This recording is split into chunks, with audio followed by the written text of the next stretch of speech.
Imagina esto, estás en medio del océano, sin tierra a la vista, sin motores, sin GPS, solo el crujido de la madera, el olor a sal y un cielo cambiante. Tu destino está al oeste, pero el viento sopla desde el oeste. Frente a ti, una muralla invisible que impide el avance. ¿Qué haces? ¿Esperas? ¿Regresas? ¿Te rindes?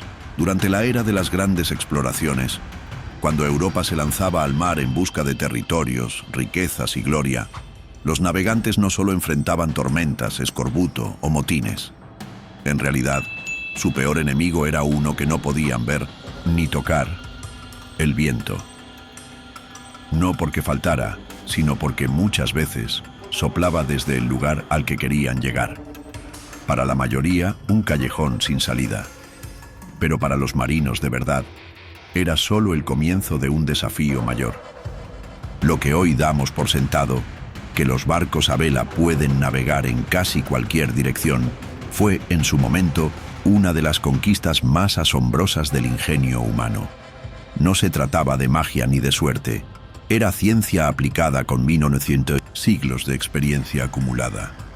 Gracias a un arte complejo y poco comprendido llamado ceñida, esos hombres lograron lo imposible: avanzar contra el viento.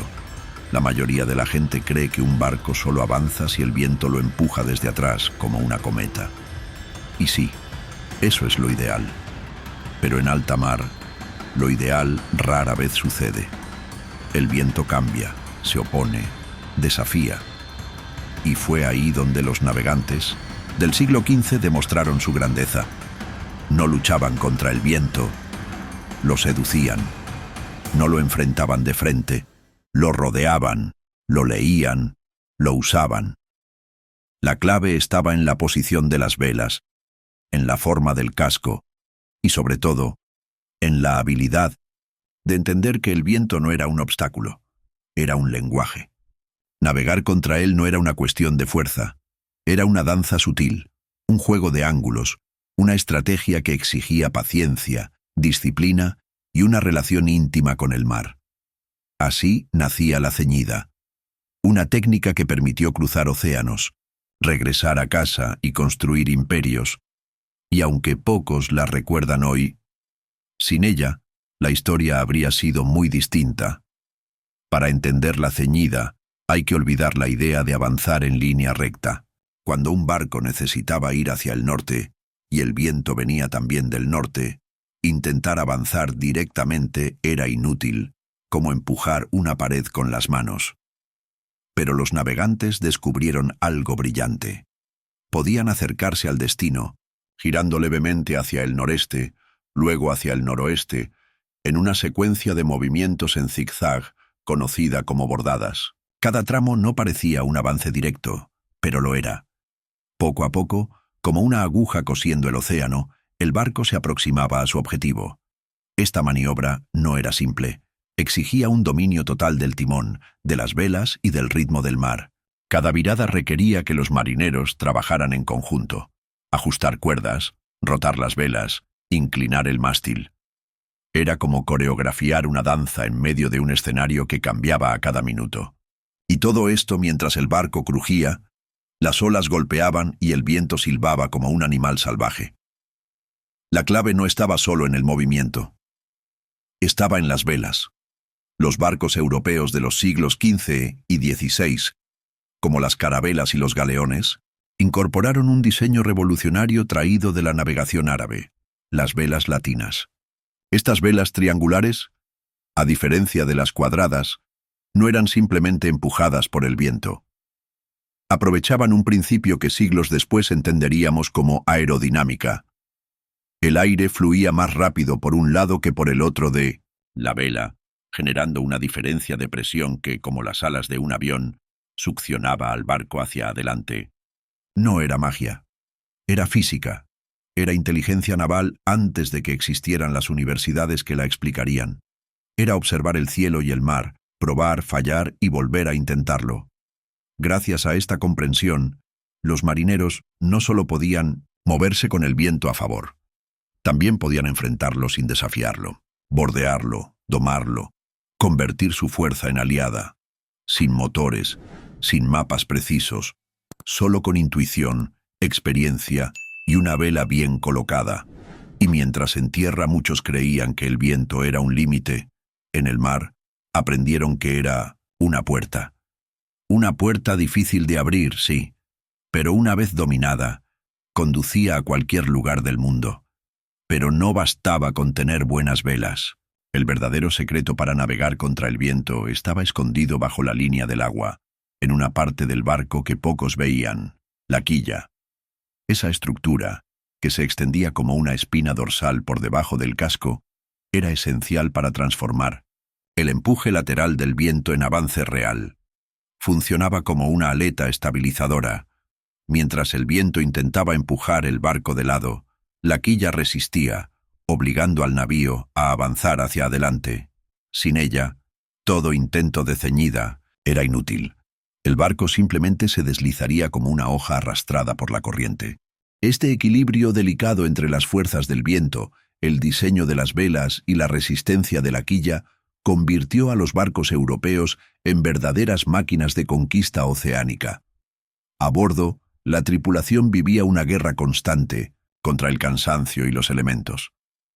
Cada virada implicaba reorganizar el barco entero, subir a los mástiles, tensar sogas bajo lluvia, cambiar ángulos con manos congeladas. Y sin embargo, lo hacían. No una vez, decenas, cientos de veces durante una sola travesía. El arte de bordear no solo alargaba el viaje, lo multiplicaba. Navegar en zigzag significaba recorrer distancias mayores, consumir más alimentos, desgastar más rápido las velas, agotar a los hombres, pero también significaba avanzar cuando todo parecía en contra. Por eso, los capitanes que dominaban la ceñida eran respetados como estrategas. No eran solo marinos. Eran ingenieros empíricos, meteorólogos intuitivos, líderes bajo presión. Gracias a esta técnica, Colón pudo regresar tras su primer viaje. Magallanes logró cruzar el Atlántico y llegar al Pacífico. Los portugueses rodearon África y construyeron rutas comerciales que cambiarían el mapa del mundo. Ninguna de estas hazañas habría sido posible sin esa habilidad discreta, casi invisible, de saber cómo jugar con el viento en su contra. Cada bordada era una declaración. No importa que el viento se oponga, seguiremos avanzando. No de frente, no con violencia, sino con astucia, paciencia y precisión. Porque en el mar, como en la vida, a veces lo más sabio no es luchar contra la corriente, sino aprender a doblarla a nuestro favor. La ceñida no era solo una técnica de navegación, era una filosofía. Enseñaba que el avance no siempre es directo, que la ruta más corta no siempre es la mejor, y que incluso los obstáculos pueden convertirse en parte del camino si se los entiende bien. En tiempos donde la mayoría de las decisiones se tomaban por instinto y experiencia, leer el viento con precisión era una forma de poder. Los marineros pasaban horas observando el horizonte, ajustando las velas apenas unos grados, esperando el momento exacto para virar. Un cambio brusco podía volcar el barco, romper un mástil o desatar el caos a bordo. Pero cuando todo salía bien, el barco se deslizaba con elegancia, cortando el agua con una suavidad engañosa. Desde la costa parecía un milagro. Pero a pilotos en bordo era sudor, coordinación y nervios de acero. Lo que muchos no saben es que esta técnica también fue clave para el regreso. Cruzar el Atlántico hacia América era relativamente más fácil, aprovechando los vientos alisios. Pero volver, eso era otra historia. Sin la capacidad de navegar contra el viento, las embarcaciones habrían quedado atrapadas en el Nuevo Mundo. El regreso, cargado de mapas, testimonios, especias y tesoros, dependía de cada nudo bien atado, cada ángulo correctamente trazado, cada virada bien ejecutada. Y más allá de la técnica, había algo profundamente humano en este tipo de navegación, algo que no estaba escrito en los diarios de a bordo, pero que se sentía en cada maniobra. La ceñida era, en esencia, un acto de fe. Fe en el conocimiento, en el trabajo en equipo, en la posibilidad de desafiar lo imposible sin romperlo. Era la prueba de que la inteligencia puede más que la fuerza bruta, que el mar, aunque indomable, puede ser comprendido, y que incluso cuando todo parece ir en contra, hay una manera de avanzar. Los imperios que lograron expandirse no fueron necesariamente los más grandes o ricos. Fueron los que supieron leer el viento, construir barcos que lo entendieran y formar hombres que no se rindieran ante su resistencia. La Ceñida fue el corazón oculto de la expansión marítima, y aunque hoy pocos la recuerdan, está grabada en cada ruta trazada, cada regreso logrado, cada costa conquistada. Hoy, al mirar una pintura antigua de un galeón cruzando un mar embravecido, muchos imaginan valentía, exploración, gloria, pero pocos piensan en la matemática silenciosa que sostenía cada metro recorrido. Pocos saben que sin la Ceñida, Cristóbal Colón no habría regresado, que Magallanes jamás habría iniciado la primera vuelta al mundo, que los portugueses no habrían bordado África ni alcanzado las Indias por mar. Esa técnica, tan compleja como elegante, fue el alma silenciosa de cada conquista naval, y no solo abrió rutas, abrió el mundo. Sin ella, las costas lejanas habrían sido trampas, las expediciones, prisiones flotantes, el mundo moderno, un sueño estancado en puertos medievales, porque no basta compartir. Lo esencial es poder volver.